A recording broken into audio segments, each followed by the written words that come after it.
Hello and welcome into the SorareData Show. I'm Andrew Laird. You can find me as Lairdinho on Sorare. Today, talk about some really cool stuff that happened this week, and then my subsequent concerns.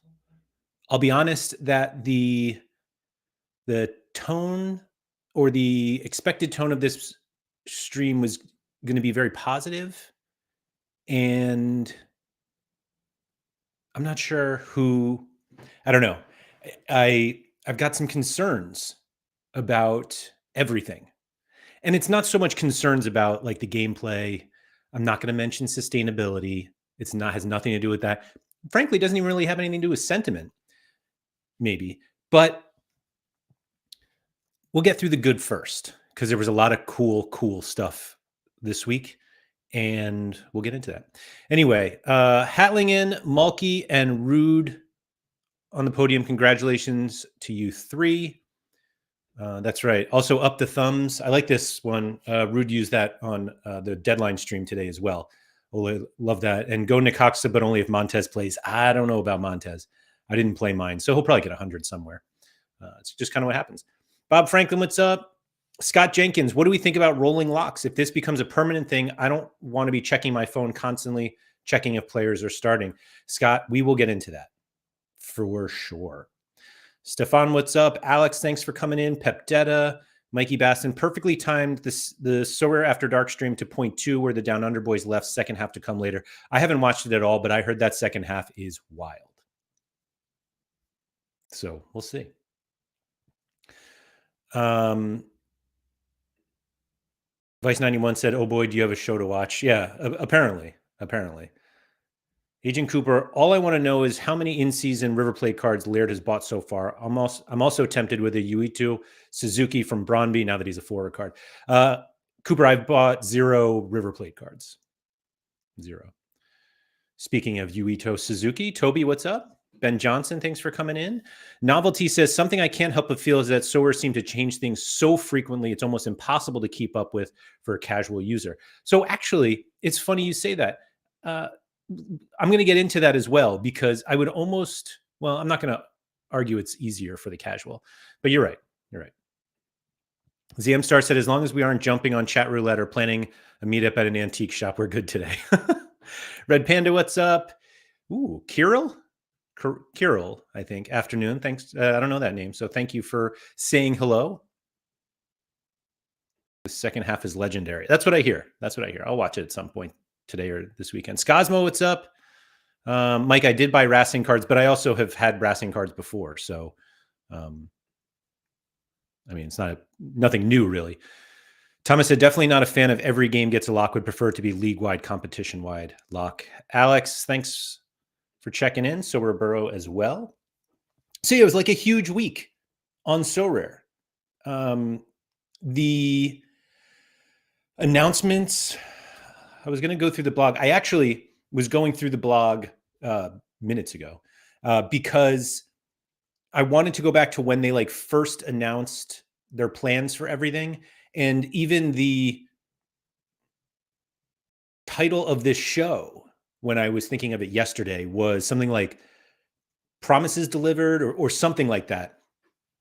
And the way the announcements that have come this week with like the winter gameplay update or the February calendar is in line with what they told us, and something that we all kind of viewed as a negative early in the season that is clearly getting something more than we expected. And I was going to try to go back in the blog, and frankly, there's so many blog posts that I don't know exactly which one it's in. So I apologize for that. If anybody wants to go back and look, that's fine. I'm probably not going to pull it up anyway. But one of the things that they were adamant about early in the season, or even before the season started, is that midweeks were going to be awesome. And that like the best teams in the world play in the midweek, whether it's Champions League, Europa League, Europa Conference League, Copa Libertad, just kidding. But the idea was these big events, they were going to have big events for these competitions. And early in the season, there was like a ton of turnover, like lineup turnover. And people are getting a lot of DNPs, and it almost felt like there was a time, at least early in the season, that having players that played midweek was actually a detriment because a lot of them were getting rested for the league games when we were able to play challenger and champion and contender, and then when we get to the midweek and they would have these special competitions, unless you had a whole team of players who were playing, those guys were kind of dead. And so there was almost like an apathy to midweek. And I feel this myself, and I'm not trying to say that like just because I feel this way, a lot of people do, but I have spoken to enough people. And again, I don't think this is like a majority of the people. Maybe it is, I don't know. But midweeks became kind of a hindrance because unless you played like U23, and I'm going to leave U23 out of this, but like there was no promotion in relegation, and there was DNPs that we saw, and there was kind of this promise that they would be like the premier contests on Sorare. And I think there was sort of some negativity early on about that being the case because just the early season rotations were a bit of a mess. And I don't know if it was said publicly, and I'm not going to say who told me this, but I heard from somebody, at Sorare. And frankly, I don't have like regular dialogue with people from Sorare, but this was early in the season, and we were kind of told that there would be like big events later in the season for midweeks. And it was kind of like, all right, well, the midweeks kind of like it was done at a time where the midweeks weren't that exciting. We were kind of like, well, that doesn't make it that great. And it feels like the announcement this week and today of these special midweek competitions, Threshold is back, and it feels like they are making a big deal out of these midweeks, and now people are more willing to kind of focus on them. Mike Basson here said the worst part about Euro midweeks is when your best cards are split between all the Sorare comps, which I totally agree with. Totally agree. And Thomas said midweeks became an afterthought unless it was still for contender, challenger, champion because enough teams were playing. Yeah. And Dan Casey said, my strategy next year will be to avoid buying into clubs playing in Europe. The rotation is infuriating with the impossible to predict DNP lottery. You can wreck 3 game weeks. So all of that actually leads to part of my concern. And I was going to try to get into it a little later, but maybe I'll just weave it in right now because why not? We have no rules here.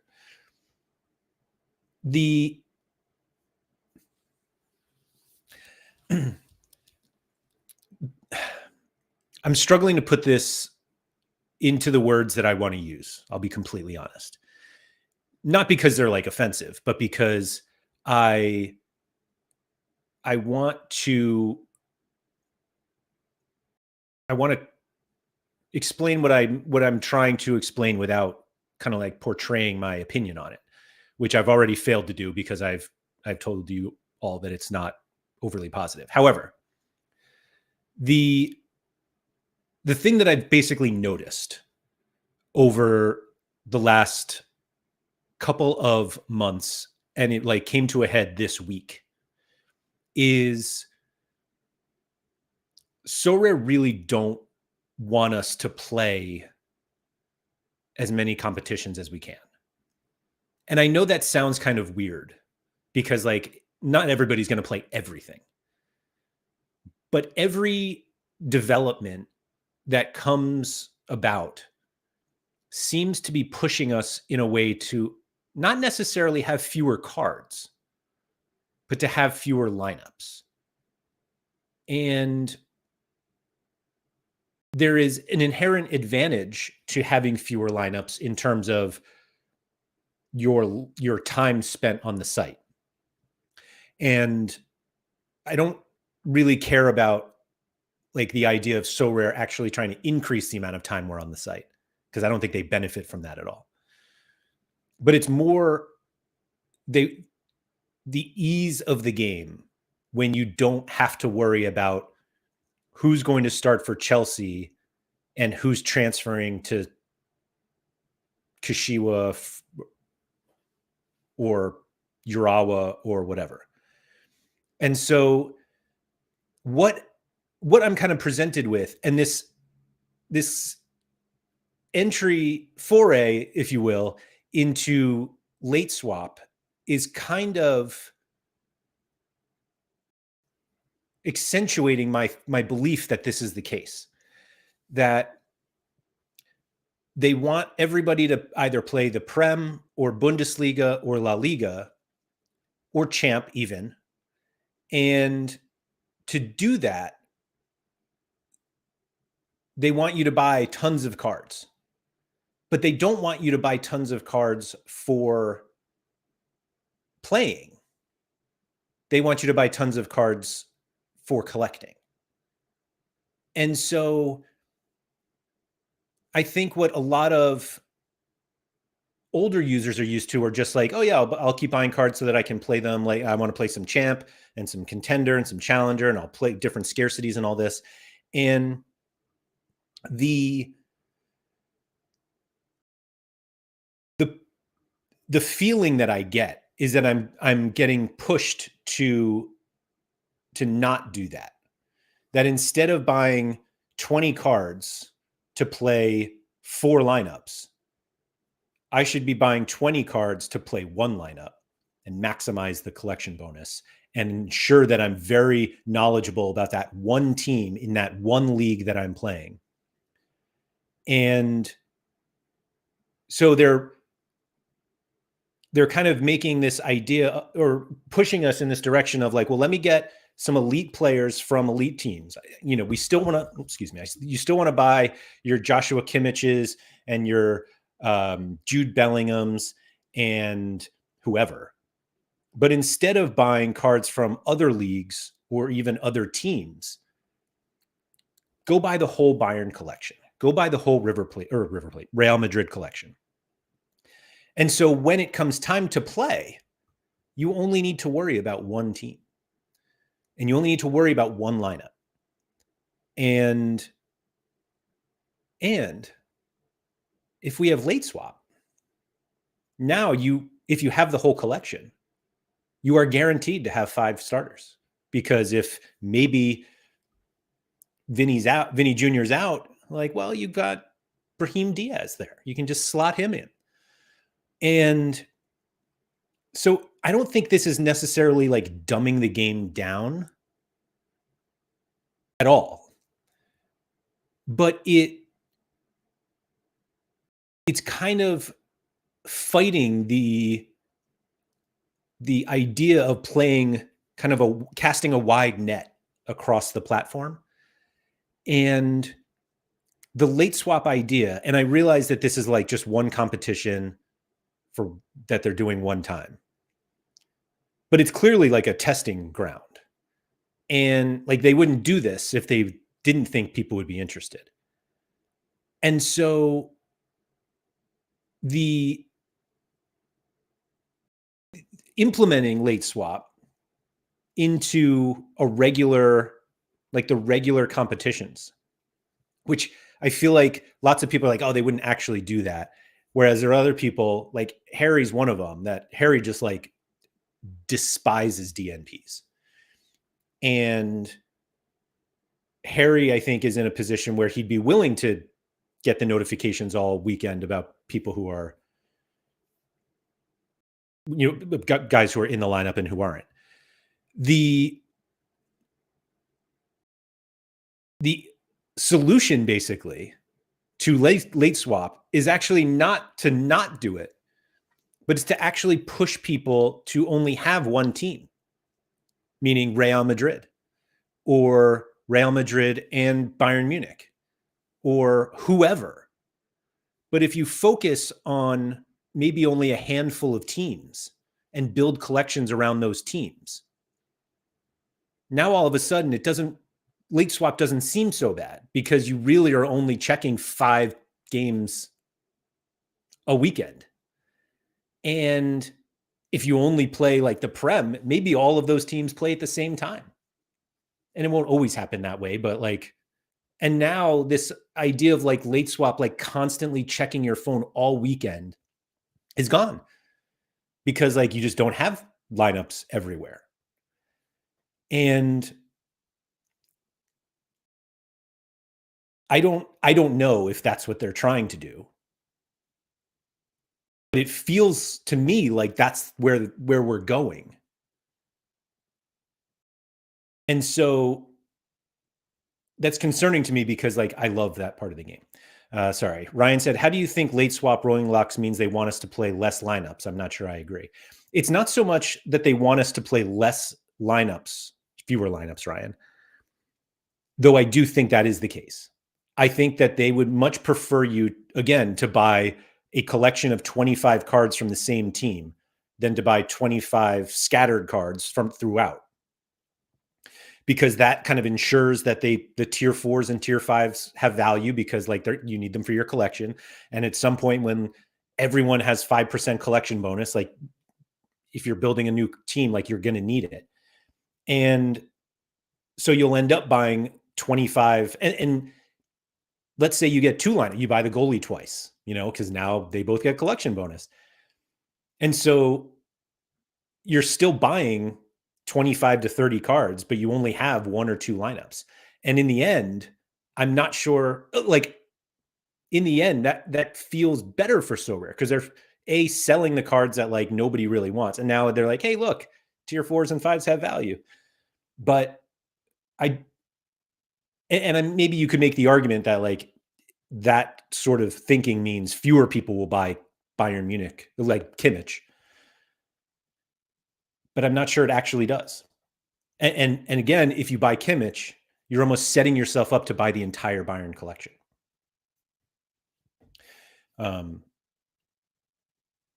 Sorry, I got off the chat here. Scosmo said, it now feels very much like a pick a lane and specialize it. Find your space and then stay there and get better. Don't venture wide. Same applies to comps and scarcities. Like that's what yeah. And Scosmo, this is actually something that I feel like you've kind of intimated for a little bit. And you've done it yourself. Like, you got into limited with like a West Ham collection. And I just wonder if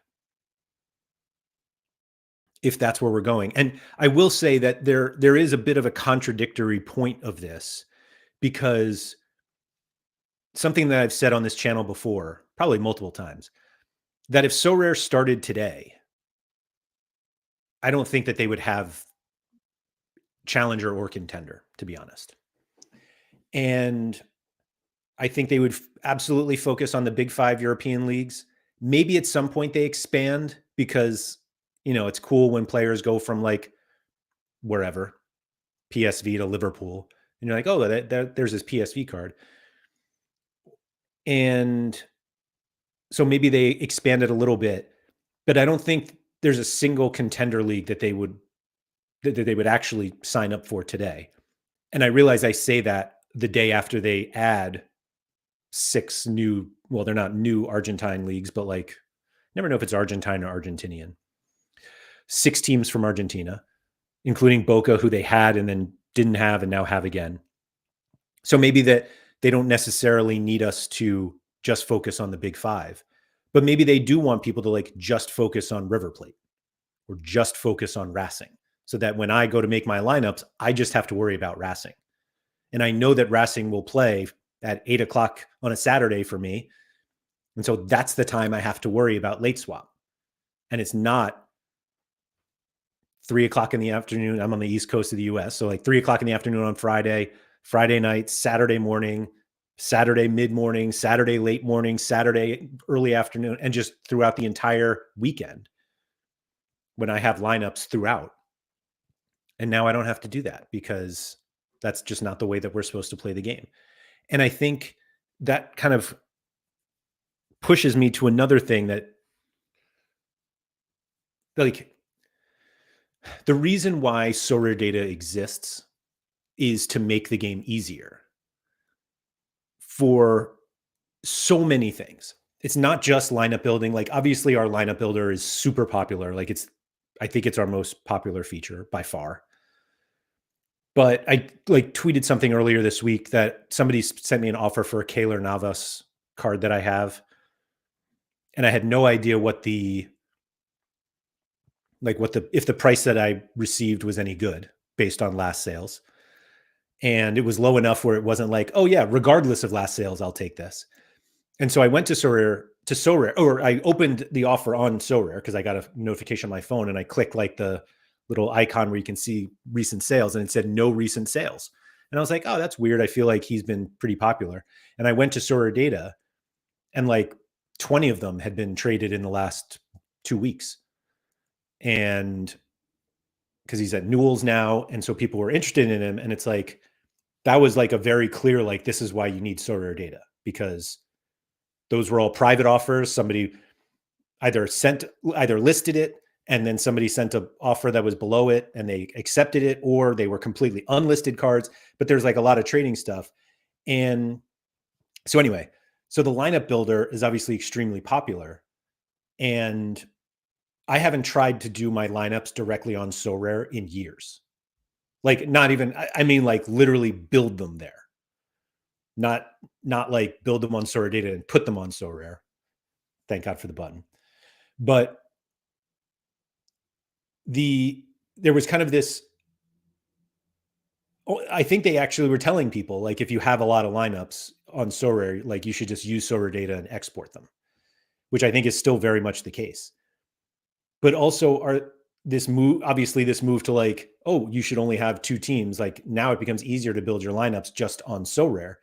And it kind of made me, not that they're like doing this to like hurt SorareData at all, but it also kind of reminded me that there was a time on Sorare, and I think it was in an interview with Nicola, where he kind of referenced SorareData, and at the time, Plays Harper, that there were companies that were being created based on the Sorare platform, and that the Sorare platform is big enough that these like third-party sites, companies were being created. And like, that's how big Sorare was, that like Sorare was such a big company and platform that other companies were kind of spawned off to help people play this game.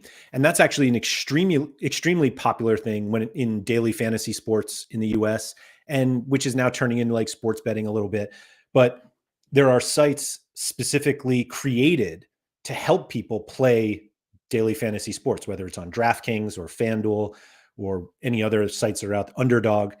And that's like an industry that's big enough. It's not just one player, meaning one company that does it. Like Sorare is one company, but being big enough to have like platforms built off of your platform is a huge deal. And it feels like the moves of late are almost a knock against those third-party sites of no, let's simplify the game so people don't have to use SorareData, even though SorareData is literally built by people who play the game to a higher degree than anyone at Sorare does. And even like Sorare Inside and Predictor Fly, if we get late swap, projected lineups don't matter anymore. And so that's like another one that like people have built companies on based off of this platform that now Sorare seem to be going against. And again, I don't think there's anything like malicious in it. They're not like changing the game to like hurt that. But it does make me kind of look at the whole thing and say, yes, they are trying to simplify this, but what's the plan to do that? And I think ultimately there's always going to be a market for people who want to like dive deeper into Sorare. But it also felt like the push previously was play as much as you can, champion Europe, champion Asia, challenger, like, and now there's like this condensation of it? Condensation, whatever. And I don't know if I love that for myself. Like plenty of people, like surely from a mass market perspective, you want the game to be easy to play, not necessarily easy to win. But it's kind of not necessarily making the game more fun. It's just making it kind of easier if you're pushed to just buy collections and only play those cards and only worry about those teams. Sorry. Mike said, I feel they are trying to push us towards only playing Champs League and MLS so that they can ditch all other licenses when due for renewal. So, Mike, it's the reason, like, that's how I was starting to think about it. Like, I totally agree with you. But then they like add these, bring these Argentina leagues back, teams. And so I'm not necessarily sure that's the case. There was a time where before they had the Prem that they kept using this phrase, like, we want to have the top 20 teams in the world. Top 20 leagues in the world, which was a very noble goal for sure. And then they added non-top 21s like Peru, Colombia. I don't know if Croatia is in the top 20 or not. And people are like, wait, I thought we were adding top 20. And it was kind of this misunderstanding of like, we want the top 20 doesn't mean we're only going after the top 20. But it also kind of felt like they were going to say, we actually want every league in the world because our game is global. And no matter where you live, your league will be included. Now, granted, there are obvious limitations when it comes to Opta or geopolitical issues. But ultimately, like, if you were somebody who lived in Colombia and all of a sudden they add, I don't even remember what team they added, and you're like, oh, wow, I can play with the guys that I know and I can go play Champion America. And you do that. And by doing that, you compete against cards from MLS and Argentina and Brazil, and you learn, you develop a significantly deeper knowledge of football. And that's not anything that they've ever marketed as part of the game, but we all know playing it, like, you learn so much about world football. And I understand not marketing the game for that. Like, nobody's going to join a game if they're like a big into the Prem. And you're like, do you actually want to play a game where you will find out who the backup goalkeeper for Red Star FC is? Not even Red Star Belgrade, but Red Star FC. Shout out Pepe Bonet. And they're like, no. And then you're like, well, what, are you into crypto? And they're like, oh, maybe. No. But the knowledge of football is just such a great byproduct of the game. And again, these recent announcements kind of feel like they're saying, we actually don't think that's important. And so just come back to building your Bournemouth collection. Sorry, let me catch up again. Save the Rhino said, I feel like I'm entering more lineups and spending less time on social sites searching for injury updates. Find it more enjoyable as my time on SorareData feels more productive now. That's reasonable.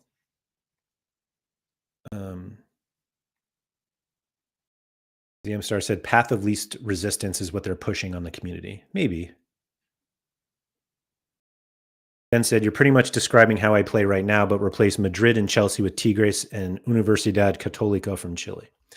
Yeah, I mean, Ben, you're a big collection guy, for sure. Alex said, I wonder if it's an attempt to make it more accessible to those used to DFS or EPL fantasy style games or fantasy type games. I think it's possible that they're doing that. I will say that if, like, I referred a ton of people from DFS who played like DFS, it's soccer here, DFS soccer to Sorare because there's a lot of crossover. And I don't know anybody who played DFS, NBA, or MLB who came over. Now there are some, obviously, but that always felt a little different. But I'm just not sure. I think the biggest thing that holds them back, honestly, from the DFS people is that the prizes aren't big enough. And I don't think that they're in a position to vastly increase the prizes and hope those people come. So it's kind of like a big It's a big hindrance, basically. Toby said, if rolling locks or late swaps or subs or anything like that is implemented, then I'm moving from limited to rare or even super rare and play a super narrow gallery. I mean, you could just play a super narrow gallery in the scarcities that you play in, right? Like you don't have to go to super rare. Sorry, I lost. Novelty said, I agree and also feel like everything right now is a testing ground. They never seem to be set on a path forward. So it's funny about that. And I'm actually perfectly fine with them testing stuff in weeklies. What I don't love is making those the event of that game week, because then you're not even really testing it. You're just implementing it for 1 week. But it's one thing that I remember PSU fans too said, probably not on a stream, definitely not on a stream, but it was sometime in the early fall, like the season was underway, and he made some comment about how he was bored because there's not anything to do. All you have to do now is just set your lineups. And Sean pretty much only plays classic. Like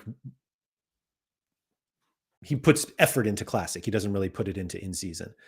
And what was interesting is that we had just come out of a period of significant change. And so like a lot of people from February, March of last year until August went through like dramatic gallery adjustments for the new game. And some people hated it, sold up, took off. Some people did nothing and then complained that the game that their old cards were set up for weren't good in the new game. And then they left or they changed. Shout out Haber. But for the most part, people who stayed made tons of changes to their galleries, whether they were selling super rares, whether they were buying super rares, getting in a limit, whatever it was. There was just a lot to do that wasn't just lineup setting. But then once everything settled, it was kind of like, okay, now just play the game. And that almost like, that's kind of boring if you're not looking to like acquire cards. And there are a lot of people who would like buy cards and just be like, all right, this is what I'm going to play with. Let's go. And so if you're not like actively looking for new cards or trying to do a new strategy, which usually requires new cards, yeah, it gets boring. And then like when you get a DNP, you're kind of like, oh, this is terrible. And it like hurts a little more because like you were already bored and now you're like bored and angry. Dan Casey, it's funny, I actually enjoy Rivals more than SO5 Pro because of the ability to make sure you're picking players who are actually playing, more skill than mind reading Pep Guardiola.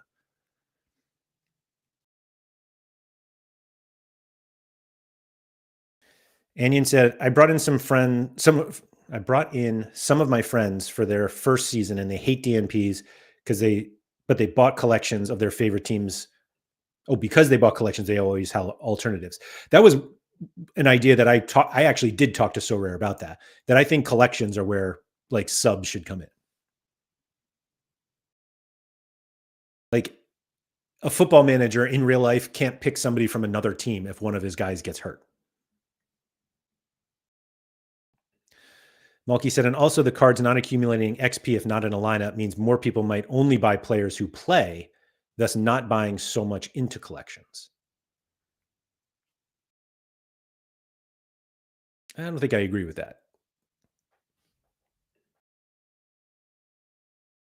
Malky said, it seems a bit contradictory. I'm not sure how they've decided how to marry collecting with short-term seasonal gameplay. Yeah, I don't think XP, meaning non-accumulating XP, will like have people spread out. But I haven't really thought of it enough. So maybe you're right. Nobody, anybody.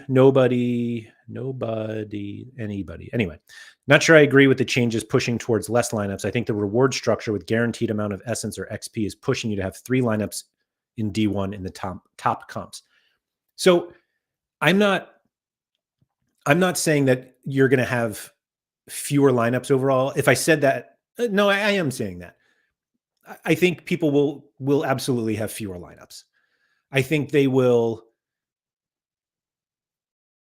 I think they will end up having fewer lineups so that they can ensure that their teams are always the strongest in one specific competition. You want to have 3 lineups in D1, which means you have to have 3 elite groups of cards with max collection bonus, regardless of scarcity.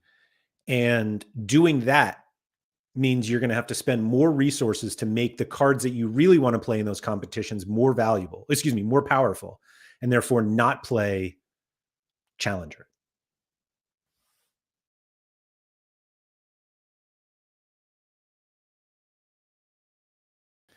Mike said, wouldn't one team collection with late swaps effectively lead to multiple exact lineups? It might, for sure.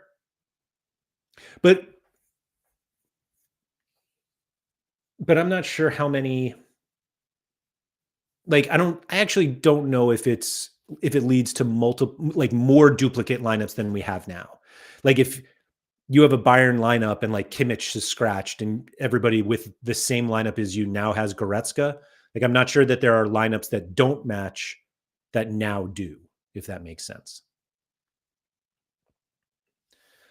Red Panda said late swap adds much more lineup building and checking time to a user who plays many competitions than a user who plays a single comp with a single team. I think that exactly. Scosmo said, unpopular opinion, the only position you should be allowed to swap is goalkeeper. I don't know if it's unpopular, Scosmo. I just don't think people have thought of it. Speaking of DNPs, Noah Lang looks to be out for PSV tomorrow, says Dia Egan. Red Panda says, for people who have shift work without internet access, late swap could be a nightmare. Unless you just play teams that play when you're not at work. Dan Casey said late swaps would be a huge improvement. I have so many players I love who get decisives when they play, but are regularly not starting. I don't know who Shade is. Doku, I'd enjoy the game 10x more.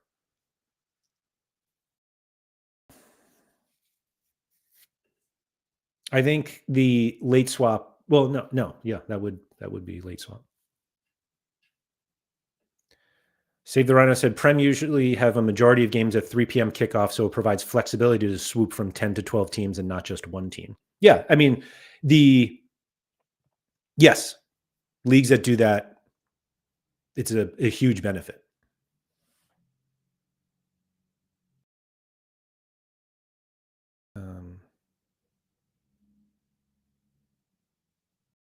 Sorry, I'm just catching up on the. Mike said, I'm not sure Sorare cares whether we enjoy the game. They only care that we continue to buy cards. Mike, I don't think that's fair. Like, even if they don't care if we enjoy the game, and I think they do, I think they genuinely want to create a game that people love. But we're going to buy fewer cards if we don't enjoy the game.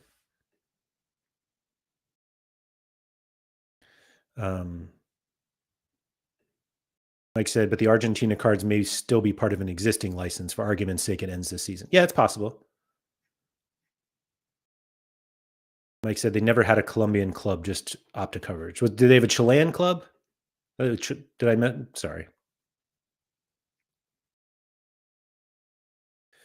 Save the Rhino said, I've had a few game weeks with 4 great scores and then a DNP with the last player. Being able to avoid that is helpful, but I've also benefited from other players having DNPs, which push me higher. Yeah. Goose said they can increase prices easily. Just stop with all these specials. Why are the specials not prizes?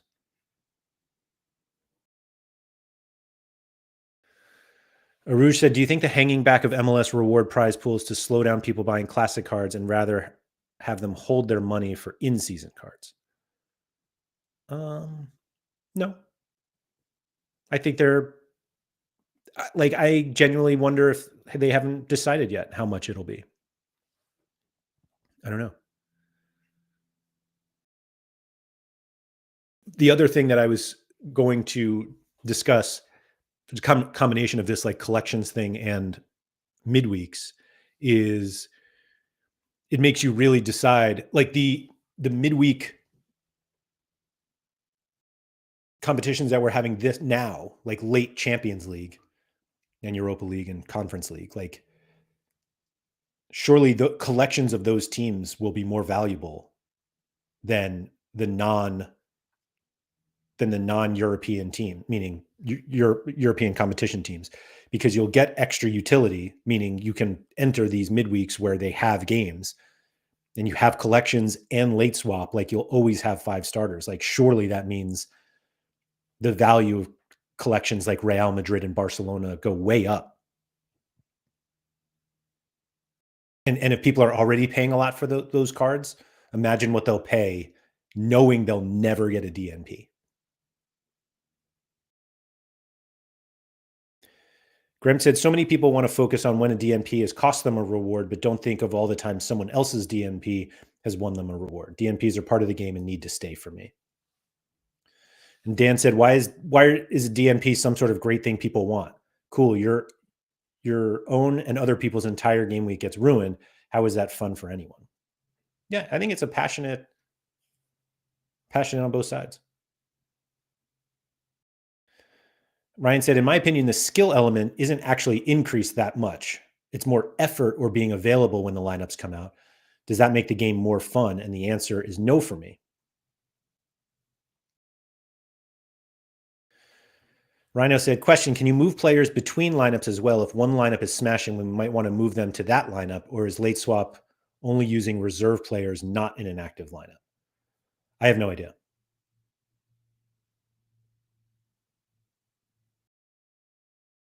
Alex said you should be able to preset your subs so it automates them in. That feels like a step 2 to this in a couple months from now.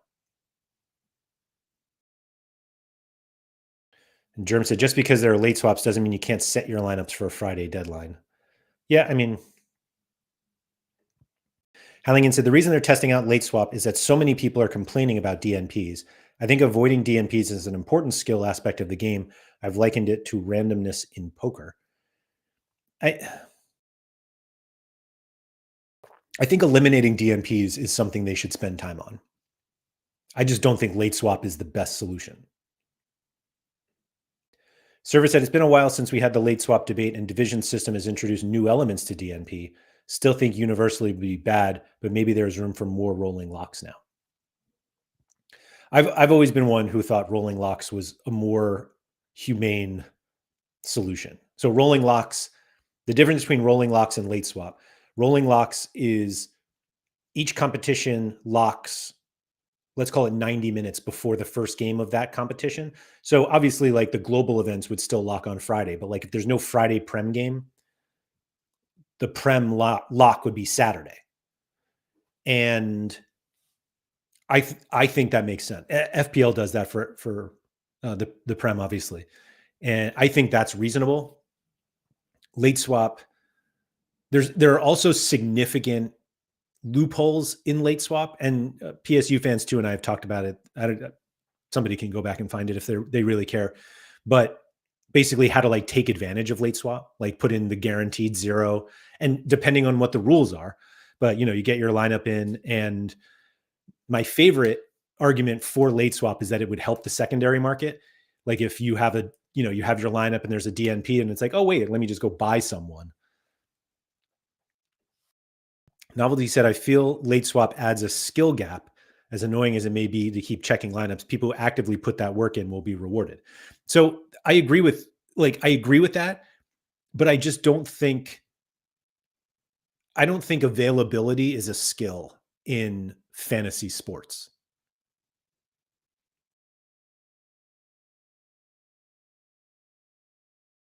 That's all. Ryan said he's never catching up with this chat. I'm trying. Marcus said, I was all for late swap until I actually had to try it for NBA. Even though I love Sorare, it's just very time consuming, to be on top of all the news. I think once people actually try it in more comps, they will get annoyed too. So I think people will love it for this upcoming competition, legitimately. And I just hope that they don't put so much stock into it because it's not the same. Like a 1-day game week is not the same as a Friday to Tuesday late swap situation. Ricamon said, what do you think of the collection special? I wish we had more details. Speaking of collections, like, I wish Guy and Dan could spoke about the collection event and the possibility of collection events on the podcast, the Sorare podcast, without like laughing, because it really didn't make me feel great that they were going to do anything for collections. And I feel like they're just like very easy things they can do, including like classic collections. Like, hey, how about, so one of the announcements from the game week, the new game week calendar, which I think is a cool idea, but also now again pushes us deeper into the just build a collection of a handful of teams, is this, what did they call it? The Super Clashes special event, where in game week 50, the only games that are available, 10 pre-selected games, Arsenal Man City, Marseille Lyon, Milan, the Milan Derby, Roma Napoli, Betis Athletic Club, Frankfurt Wolfsburg, Hamburger Hanover, that was kind of tough to say, Ajax Feyenoord, Antwerp Bruges, Boca Huracan. That's it. So like, all right, cool.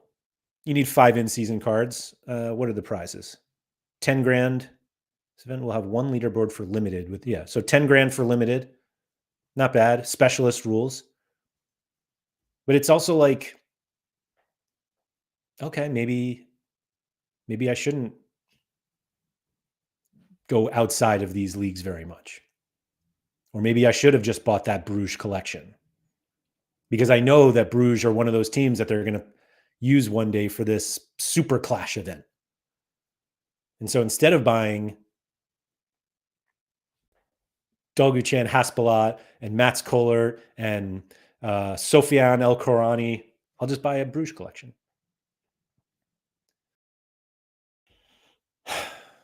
Sorry.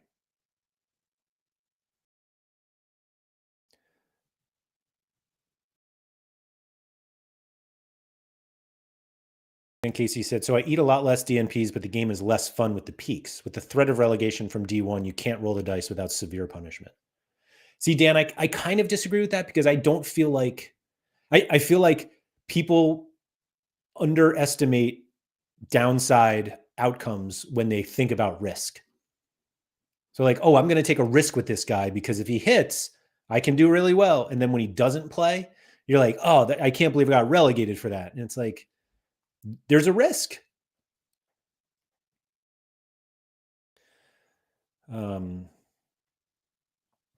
Anyway, 19 likes for this stream is criminal. It is criminal. I thought we were doing pretty well here. Oh, we're at 42. Dan probably said this 20 minutes ago. But if you could please like the stream, if you like, I don't care if you like the conversation. If you could just hit the like button, I appreciate that. Goose said, I don't see that Sorare want to incentivize people to play fewer teams. I think that there will be more of an unintentional byproduct of the way they are trying to make more profit by selling cards for more. I think in an ideal situation, Sorare would sell more cards and there would be fewer lineups. Genuinely, that's the best outcome for them. Because the fewer lineups there are, the easier it is to win. And people like to win. And if people are winning, they're more likely to spend money on cards and increase their collections. Like I said, subs will be introduced sometime in 2025 for sure. Scosmo said there will be some gamification of late swaps. Let's say I set a lineup in Champ and a lineup in Prem. I have Salah who plays on Monday night. I leave him out of both lineups and wait to see the best. Yeah, that's exactly what you would do.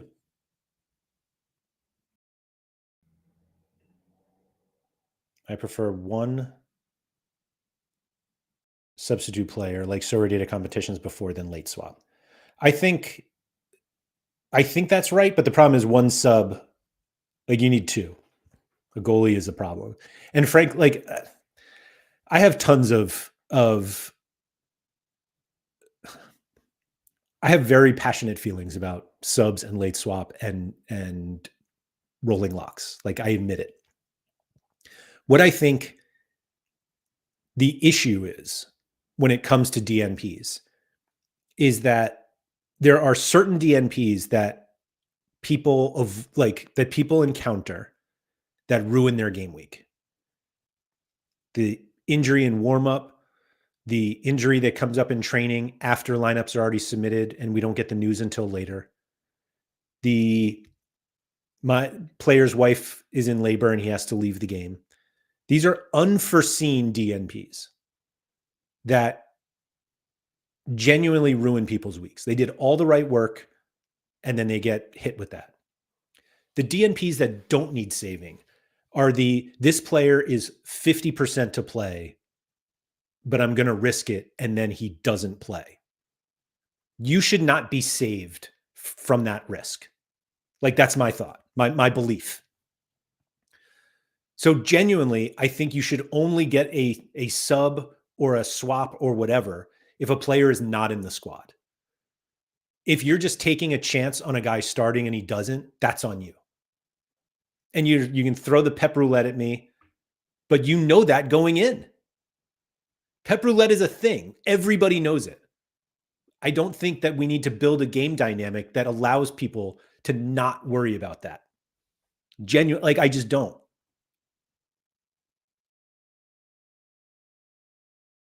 But I totally get that people disagree with me.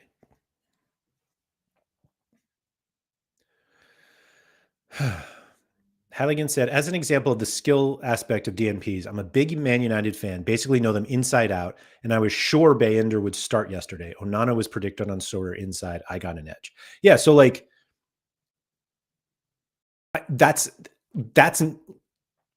not a DNP that I feel like people should get bailed out of.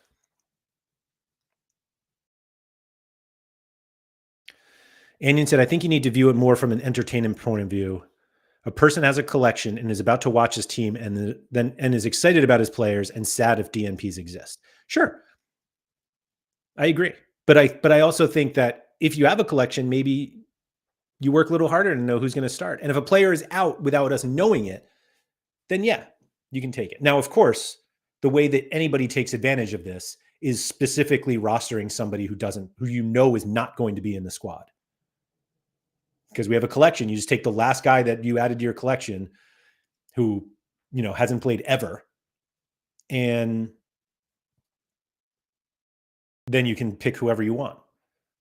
And then again, the game becomes a game of availability, meaning manager availability. Ben said collection specials are 100% going to be about buying new collections, not celebrating current ones. I don't think you're wrong. Graham said, I'm a match-going fan, and late swaps will be a thing that stops me from playing. Trying to get a signal in a football stadium is literally impossible. It's a great point also. Great one. It would be even funnier if you got DNPs in a lineup because you were at the game that Sorare sent you to.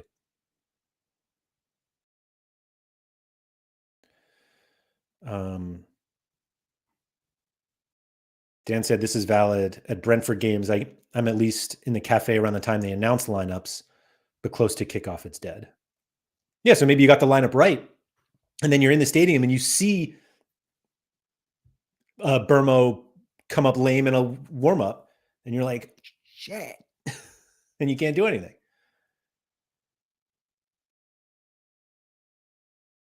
Bruce J said, the Serie A clash are BS, by the way. You can't have in-season Inter and Roma, so 2 less teams. Oh, that's funny. I didn't even think about that. Huh. Why would they even include that game then? Oh, wait, because one of each, sorry. That's probably why they only, that's the only one with 2 teams. So actually, I think it makes sense. They clearly were trying to pick one team from each league, or excuse me, one game from each league, which meant 2 teams. And so they still have 2 teams in Serie A. So I don't mind that at all. And they're 2 tough games.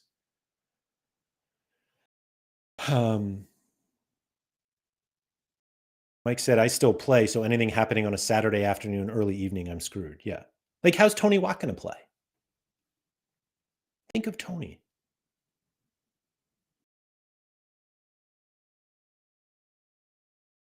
Super clashes like Hulk Hogan versus Andre the Giant.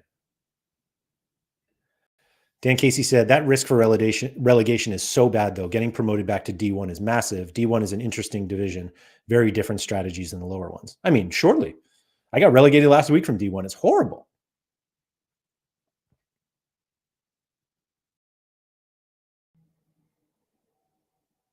Oh, you're saying the impact is so bad. Yeah. I mean, and again, that needs to go into your process.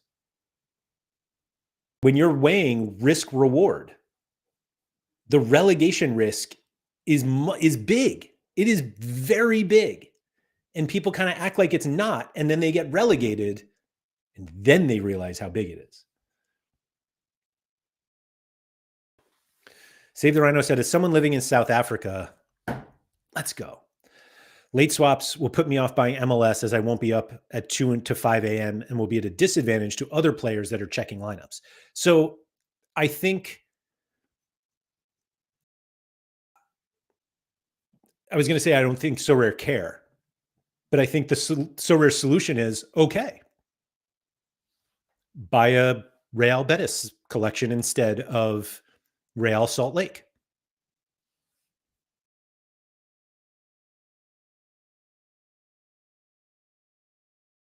Dan said the problem, I guess, is what reserve pool do you keep for late swaps? Yeah. Yatsa said DNPs are ruining the experience. See, I mean, people are very passionate on both sides.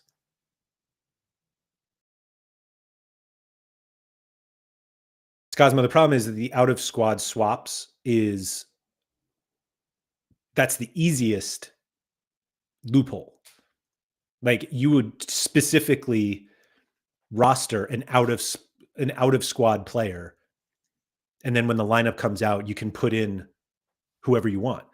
Like if you were 50-50 on two guys, like I'm trying to think of my own lineups this week. Somebody of who was questionable. I don't remember who it was, but I have somebody and he wasn't 100% to start. And it was kind of like, all right. In fact, I'll use the example of what's his name from Mechelen, Patrick Fluck, who like is really good when he plays, but also doesn't play. If I have a Mechelen collection, even if I don't have a Mechelen collection, I'll buy somebody from Mechelen who never plays. And then I own Fluck and whoever. And I'll put the guy who's never in the squad in my lineup. And then when the lineup comes out and I see Fluck isn't there, I'll go put in somebody else.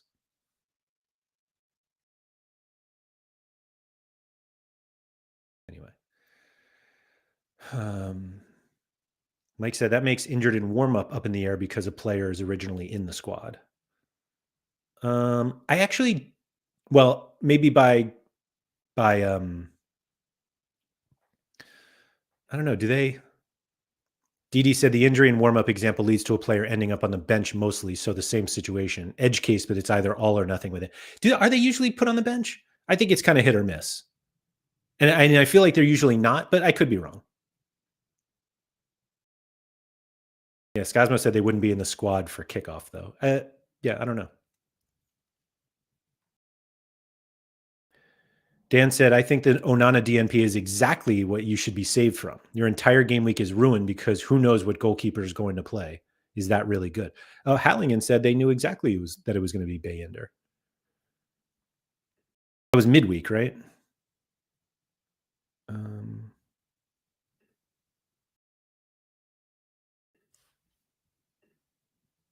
Let's see who played Bayender. We can look this up. So what was the competition? I mean, I guess we could just try All-Star, but I bet most people didn't play him in All-Star. Oh, this has like here we go. So 84 people played Bayender and 120, it was like 50-50. But that made me feel like enough people played Bayender. European champ.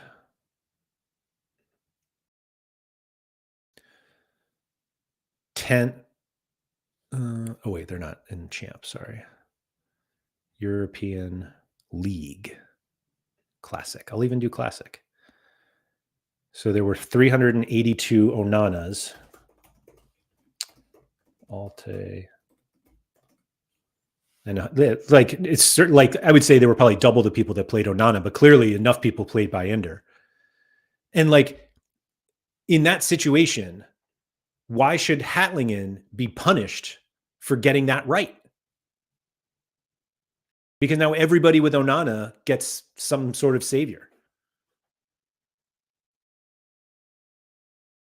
Mike said, let's say make it easy for everyone. Let all the games happen first, then give us a 3-hour window to build sides. Yeah. Dan said, I can't use a Man City goalkeeper in any in-season comp because who knows? It's not fun or fair, really. You are saying you want the goalkeeper for that team in the game. And if you own both, I would argue, like, that that's a messy situation. Like, I get it. Like, and if you're a Man City supporter and you're like, oh, I want to play my team, like, I get that. But I think there is a skill edge there that we're now avoiding for the simplicity of DNPs.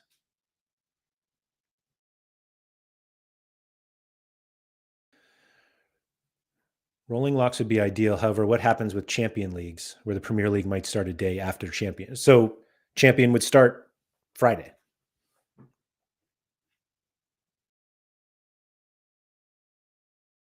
Scosmo said, or if you make a swap, it's only valid if your player plays 0 minutes. So you play Vardiol, gets benched, and run your swap. But if he subs in, he's back in your lineup.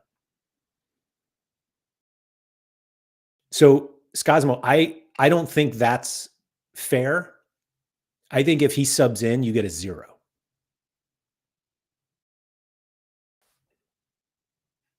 Because like you made the choice to take him out. Why should you then get the benefit? Like if he comes in and gets a brace, you're like, boy, good thing I subbed him out and then back in on my own.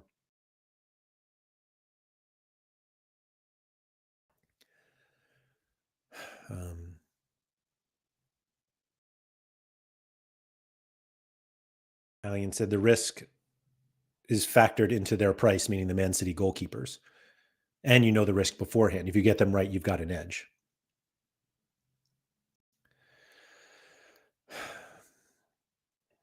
Dan said fundamentally, which is Dan's word, not mine, it's just a decision point over whether DNPs are a fun landmine to step on, or you want to predict the outcomes of football matches with maximum knowledge. I prefer the latter. Dan, I totally get that. Like I honestly do.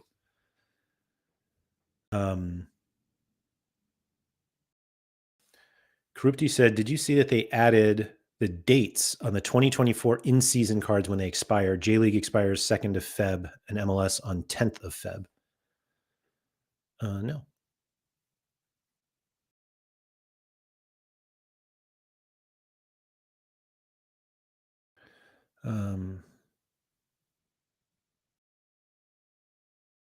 Because the game shouldn't be a guess who plays. And who's that? Yatsa? I don't disagree with you on that. And I think Harry's line that he always uses is like, I want to, what did he say? I want to pick the guys who will play the best, not who will play. Something like that. That actually sounds a lot better than something Harry would come up with. So I'll take credit for that. But it's his idea. Love you, Harry. Which is not wrong, but I think you need to do it in a way that doesn't require users to just constantly be on their phones or computers in order to make these changes. Like for me, it's a lifestyle situation that I spend time on the weekends not in front of my computer or my phone, and I enjoy that. And Sorare is a wonderfully addicting game that you can get completely lost in. But it also has to be something that you can comfortably step away from at some point and like live your life. Go outside. And late swap in the current form of the game kills that. Now, again, it just goes back to if the point is actually just to buy the collections of a few different clubs, and so you only have to worry about their games, then maybe it's fine. And maybe those of us who have cards from all over the world need to not do that and just deal with the few that we have.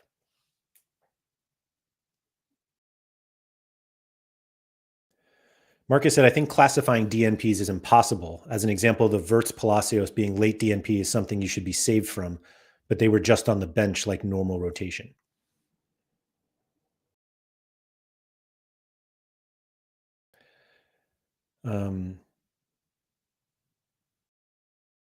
Victor said, it's part of the game. Don't get a team that rotates every other match if you can't stand it. Ryan said, the Bayender Onana case literally shows late swap reduces the skill element. Yep.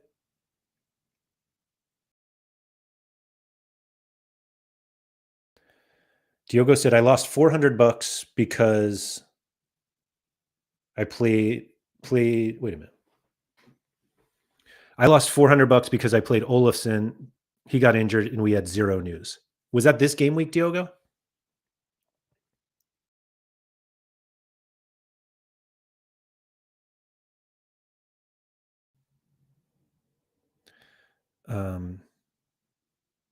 Sorry, I'm still catching up. Malky said, so how would you sum up how Sorare want us to play? In season, full collections, limited champion, repeat every year until bankrupt. I don't think it has to be champion, and I don't think it has to be limited, but in season and full collections is absolutely what I think. At least the gameplay is, I don't see how the gameplay is pushing us to do anything else. And when we have, when our, in-season cards become classic, we just run them in classic and just like hope for the best.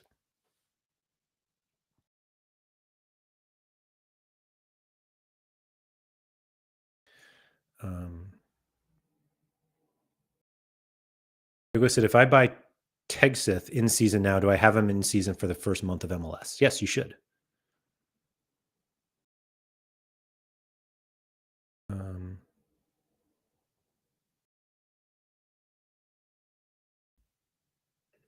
I like this. Evan McShane said, guess who plays is a standard element of weekly fantasy. And Dan said, but other standard weekly fantasy games don't have you investing thousands of pounds. That might be hundreds, actually. Plus FPL has your bench if you want to go down that path. I think a bench is the best solution. It's still very manipulatable. Shout out Scosmo. But I think it's certainly the least time consuming.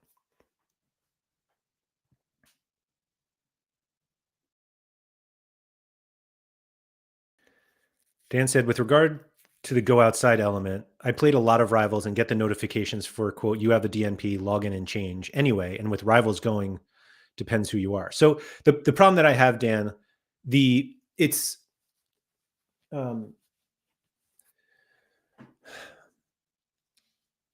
so Rivals DNPs are significantly easier because you only have players from that game to possibly come in. And if the solution is like, oh yeah, you can pick players from other lineups that haven't played, now you have to like figure out which lineups you're taking from, or if it's somebody who's not in that game, you have to figure out when they play and are they going to play. Like it's much more time consuming to adjust a pro lineup than it is a Rivals lineup. And frankly, I just don't want those notifications. I don't want to have to, like, in the middle of my daughter's basketball game that I'm actively coaching, to be like, oh, hold on, let me change my champ in season lineup because I could win $4 grand, but I need to like check this first.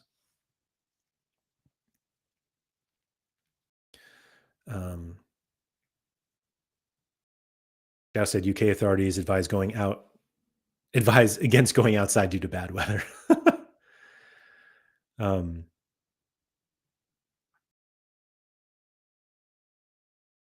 Dan said, "I'm not bitching that I'm losing out more than others. I'm saying the game would be better differently." I get that. Um, I totally get that, Dan. I don't think we're saying. I mean, maybe people in the chat feel this way. I'm not taking you like what you're saying as like you need DNP. You need a DNP solution to like make you better. But I like there is without a doubt the Sorare experience as a player is better when you don't have DNPs. Like nobody can argue this. You can argue that like other people's DNPs help you, but there is nobody ever on Sorare who got a DNP and they were like, "Cool, that's fun." Like it's not fun to have a DNP, but I think they need to be really careful with how they solve it because the solution that it feels like a lot of people like this late swap um, can be extremely alienating.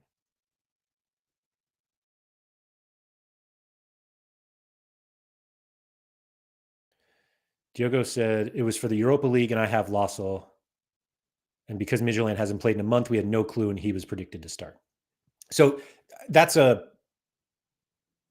edge. Like that's somebody's edge. Like Olafsson was known to be out. And so like, yeah, I don't think that's actually one that should be corrected. Server says, which of the new contests in the last two calendar announcements caught your eye the most? I actually haven't gone through the February one yet. I think the introduction of a beat the game mode is interesting. I don't know how. Sorry, I'm trying to like catch up in the blog here. I don't know how successful it's going to be because of how little like it's going to be those weeks that like if you have a big score, then there's probably like a lot of big scores, and so and obviously the higher the scores for everybody, the less payout we get for threshold. But that one caught my eye just because it's like, oh, threshold. The Argentina K League and J League ones, it was fine. Yeah, I just don't have enough like like European competition teams that the midweek stuff just like doesn't mean a lot to me. Midtjylland did pretty well yesterday, but like they're the only ones, and so I still feel this like I could have had like a monster midweek had I like really put the time in on my lineups, and I just didn't, and that's more on me. But it's certainly maybe this is the definition of catching my eye, but like seeing a late season blast of prizes for these midweeks is very interesting. Particularly because it's something that we all talked about throughout the, throughout the fall throughout the end of the summer and fall of like, what are these card prices going to look like towards the end of the season? Unless they like do something that makes you want to keep those cards, like what are the prices going to be? And it feels like they absolutely nailed it. Like props to them, honestly. Like I think they have done a really, really good job of offering up different, bonuses or contests that make us not only want to keep our in-season cards right now, but like buy more of them. And like the season's half over and we're still here like, oh, should I get some more Bruges cards or whatever? And God knows what happens in May, but for right now, I think what they're doing is really good, like really, really good. And that was going to be the tone of this show until I started to be like, I started thinking of all this other stuff and just like, wait, how are we supposed to play this game?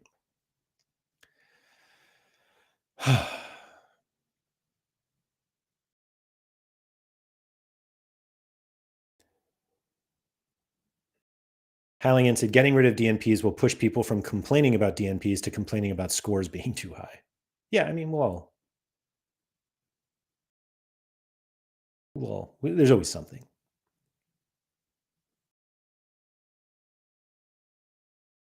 And said, I've been challenging for a position in a competition. All 5 of my guys have played. Checking impact players and seeing a high power player DNP is a great feeling.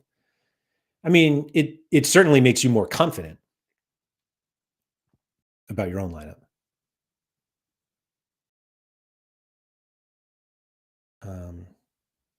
Ryan said they've rarely tested a feature and not implemented it. I mean, like they haven't tested subs.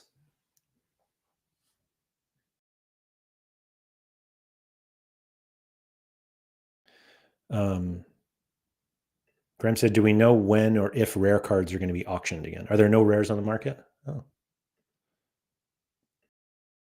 I assume, are they releasing, what's today, January 24th? I don't know. But there's 8 seconds left on the Doku Celebration super rare. Oh, Toph turn. GG's. That'll be fun. Madoku guy. Anyway. Assets in Sports says, unfortunately, a game like this where there's money involved and people want what is best for them, there will never be an option that is mutually accepted, it feels like. Yeah, you're not wrong. Can't please everybody. Which, like, yeah, you can't please everybody. You just have to hope that the solution that pleases more people than angers them, I guess. Angers is dramatic, but you just hope for the solution. Just Mike it. What's up? I think you're a late swap guy. Pro late swap, that is. So yeah, I think I've said everything I was hoping to say.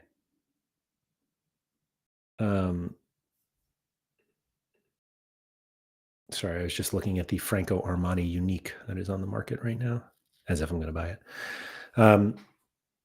Yeah, so I'm super excited about like what they've done, but I'm starting to get nervous about their plans to not plans because maybe they never even thought of this, and this is just kind of like the outcome of their choices. You know, some sort of unforeseen outcome. I don't know, but it's certainly that path certainly takes away some of the excitement of the game for me. And so it's not even excitement, actually. It's just like one of the things that I've just like grown to love about Sorare is just that, like learning new players and all that stuff. And so, yeah, that's all it is. That's all it is. I got nothing else. And yeah, I got nothing else to say on late swap. I was actually chatting with Gator Guy earlier, and he was like, I think the late swap conversation is like a good one to have. And he suggested I do it with Sean because PSU fans too, because he's a very big late swap advocate, but he also is on his computer all the time. And so it's like, it doesn't affect his lifestyle as much as mine. Like ultimately it just comes down to that.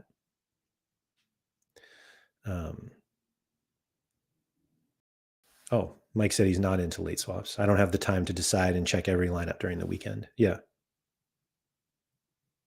Yeah. I mean, that's how I feel, but I totally understand that like DNPs are probably the biggest pain point for Sorare managers. And so like, of course, Sorare is going to try to look for a solution. Of course. Anyway, that's all I got. So thank you to everybody for coming. If you could please like, subscribe, all that good stuff. Shout out to Quinny. How many likes are we up to now? 67 likes. And there are 103 people watching right now, which is outrageous. Both in a good way that there are, just over 100 people watching. That's fun. But also only that many likes. What are we doing? What are we doing? Anyway, good luck to everyone this weekend. I hope you avoid all the DNPs, even the ones that you thought might come anyway, and that we all have a phenomenal number of rewards in a couple minutes. And yeah, I'll be back next week. A little limited time only, probably on Monday. We'll see what happens. We'll see. But yeah, thank you everybody for coming. Good luck. And while we still don't have late swap, remember to go outside.